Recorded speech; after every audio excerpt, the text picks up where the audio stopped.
Well, applying for grants could actually help Colorado Springs and El Paso County find solutions for low income and the homeless. News 5's Jessica Barretto in studio with more on how the money at stake would be used. Jessica.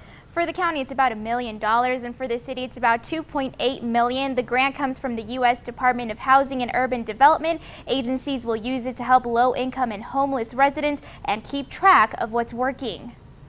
Jennifer Mariano keeps track of the homeless population in the Pikes Peak region. Her data collection is funded by the Community Development Block Program. The software she uses alone is worth $65 grand, but the results are invaluable, shedding new light on the fact that there may be thousands more homeless than shown in a recent survey. Is super critical because 5,000 people versus the one-time count that we see in January of 1,500 is significantly different. The more they know, the more resources they can request. If you don't know how big the problem is, it's hard to apply a solution or look for ways to fix it. The more resources these agencies have, the more they can fix. If they didn't have financial resources to keep their operations going, to pay caseworkers, to have housing units, then we would have a much larger problem on our hands than we currently do. And more importantly, the data can also prove when something is working. Determine what things made someone successful. It does a great job